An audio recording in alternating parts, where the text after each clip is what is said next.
Hi, I'm Rose. I used to live in Chicago with my parents and my younger brother, Edward. We've always been a close-knit family, and one thing we all treasure is an antique diamond necklace passed down from our great-grandmother.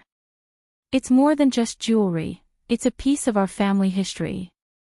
But lately, things have been off with Edward.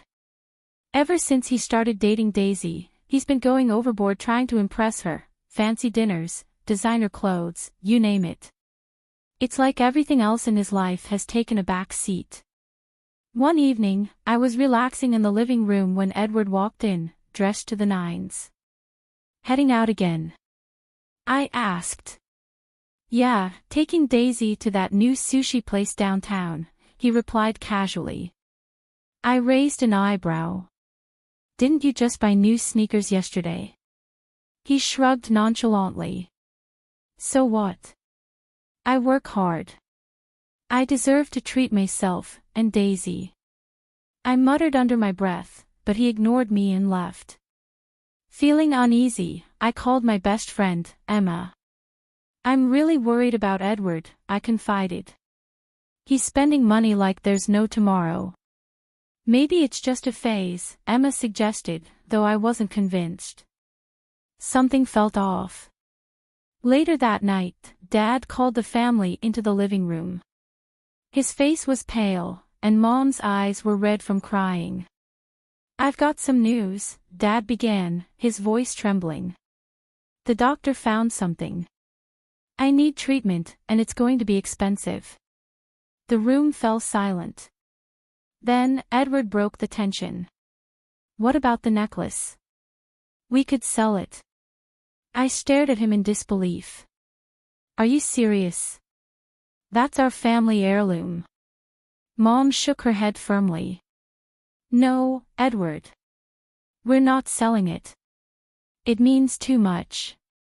Trying to ease the tension, I offered, I'll pick up extra work. We'll figure something out. But Edward just shrugged and went back to texting, completely unfazed. In the following weeks, I worked non-stop to help with expenses, but Edward continued living his high life, going out with Daisy every night. Then, one evening, I overheard him talking on the phone in the hallway. Yeah, I know I need cash fast. Don't worry, I've got something valuable lined up. My stomach dropped. He couldn't be talking about the necklace, could he? Later, I confronted him. Edward, what's going on? You've been acting really strange. Mind your own business, Rose, he snapped. This family is my business, I shot back. If you're in trouble. I'm fine, he yelled, storming off. I stood there, a knot forming in my stomach. Something was seriously wrong, and I had a feeling our family was about to be thrown into chaos. Little did I know just how right I was. After that, I couldn't shake the suspicion that Edward was up to something. His vague references to needing money, his secretive behavior, it didn't take much to connect the dots. I decided to take matters into my own hands. I bought a small hidden camera and placed it in the living room, right near where we kept the necklace. Maybe it was overkill, but I was desperate. A few nights later, while I was working late, my phone buzzed with an alert. The camera had caught movement. I opened the app, and my heart nearly stopped. There was Edward, in the middle of the night, taking pictures of the necklace and measuring it with a ruler. I couldn't sleep after that. The next morning, I rushed to check the necklace, and my worst fear was confirmed, it was gone. I replayed the footage, and there it was, Edward pocketing the necklace at 2 a.m. furious. I confronted him in the kitchen. Where's the necklace, Edward? I demanded. He looked at me like I was speaking a foreign language. What are you talking about? Don't play dumb. I saw you take it last night. I shot back. His face turned red with anger. You've been spying on me. What's wrong with you? What's wrong with me? You stole our family heirloom. I fired back just as Mom walked in, looking bewildered. What's going on? She asked, glancing between us. Edward turned to her, playing the innocent victim. Rose has lost it, Mom. She's accusing me of stealing the necklace. Because you did. I have proof. I shouted. Mom looked confused, and then Dad entered the room, completing the circle of tension. Soon, the entire family was caught in a shouting match. Edward kept denying everything, calling me paranoid. Why would I steal from my own family? He yelled. To impress your girlfriend, maybe. I snapped. But in the end, nothing was resolved. My parents didn't want to believe that Edward could do such a thing. And without showing them the footage, something I wasn't ready to do yet, I couldn't prove it. Frustrated, I called Emma, nearly in tears. Em, I need your help. Edward stole the necklace, I'm sure of it. Oh my God, Rose. What do you want me to do? Can you help me check pawn shops and jewelry stores? He must have sold it somewhere. Over the next few days, Emma and I called every pawn shop in Chicago, searching desperately for the necklace. Finally, we got a hit. A shady place downtown remembered seeing a necklace that matched our description. The owner, Tony, agreed to meet us. When we arrived, his shop was exactly what I expected, small, run-down, and sketchy. Tony eyed us warily. Yeah, I remember that piece, he said slowly. Beautiful antique. The kid who sold it seemed desperate. My heart raced. How much did you give him for it? I asked. Tony named a price that made my stomach drop. It was way below the true value of the necklace. Any chance you still have it? Emma asked hopefully. Tony shook his head. Sold it to a collector already. Sorry, ladies. As we left the shop, my eyes caught sight of Edward across the street, standing next to a shiny new car, with Daisy clinging to his arm. My blood boiled as I overheard him bragging. Check out my new ride, family inheritance. Pretty sweet, huh? Daisy squealed and hugged him. Oh my God, babe, it's amazing. I clenched my fists, the truth hitting me like a punch. He'd sold our priceless family heirloom to buy that flashy car, all to impress her.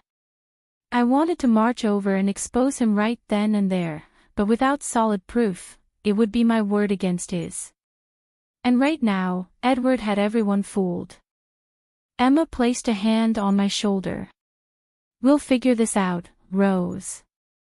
He can't get away with this. I nodded, already forming a plan. Edward may think he's won, but he has no idea what's coming. This wasn't over, far from it. Determined to get to the bottom of things, I set up another meeting with Tony, this time alone. I know you already sold the necklace, I said, getting straight to the point. I'm not here to buy it back. I just need to know more about the sale. Tony looked uncomfortable. I don't usually talk about this stuff, he muttered. I leaned in, lowering my voice. The guy who sold it, he's my brother. He stole it from our family. Tony's eyes widened. I had a feeling something was off with that kid, he muttered. After a long pause, he sighed and gave in. All right, I'll tell you what I know.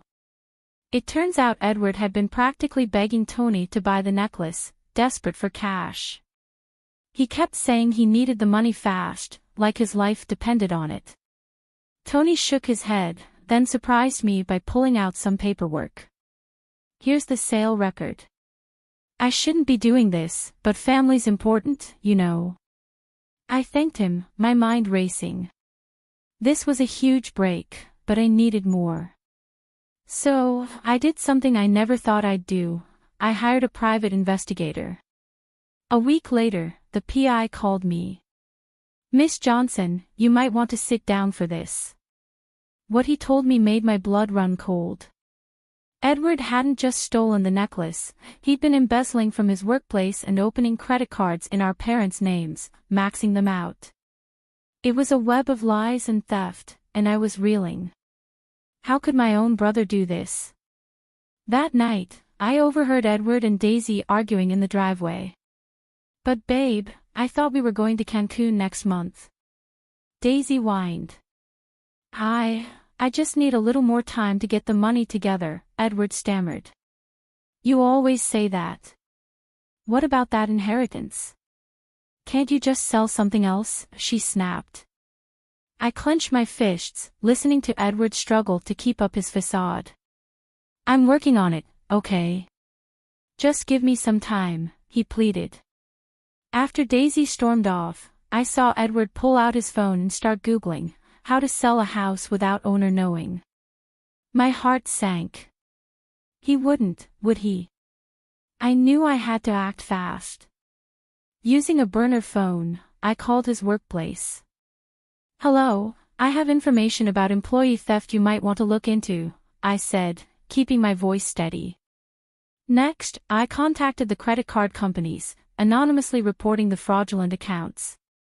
With every call, I felt a mix of relief and dread. The wheels were in motion, and Edward's house of cards was about to collapse. Not long after, my parents found out the truth. They were devastated, angry, heartbroken. We've lost so much, my father said quietly, barely able to look at me. Edward's trial came and went, and he received his punishment. Justice, as they say, took its course. As for Daisy, she wasted no time moving on to another man to latch onto. A part of me felt guilty, he was my brother, after all. But then I remembered the look on Mom's face when she realized the necklace was gone. Dad's stress over the mounting medical bills. And how Edward had lied to all of us without a second thought. No, he brought this on himself. Sometimes you have to be cruel to be kind, and in this case, the kindness was for the rest of my family. I went to bed that night knowing that tomorrow, everything would change. Edward's perfect little world was about to come crashing down, and honestly, I couldn't wait to see it happen. But that's the end of my story. Now, I have a question for all of you. If you were in my shoes, would you have exposed your own brother's crimes? It's not an easy choice, balancing family loyalty with doing what's right. Was I justified in bringing Edward down, or should I have tried to handle it privately, within the family? What would you have done differently? Do you think there's ever a point where someone's actions become unforgivable, even if they're family? Does Edward deserve a second chance, or was this level of betrayal too much to overcome? How would you have confronted him if you were me? And what about the law? Was it okay for me to break it by using a hidden camera to uncover a greater wrongdoing? What do you think drove Edward to betray his family like this? Was it just greed, or something deeper? If you were in my parents' shoes, could you ever trust Edward again? Were there warning signs I missed, things that could have prevented this from spiraling out of control? Was selling the family heirloom the ultimate betrayal, or was it the fraud against our parents that crossed the line? How do you think this experience will affect our family in the long run? I'd love to hear your thoughts. Share them in the comments below. Thanks for following along with my story, and if you enjoyed it, stay tuned for more.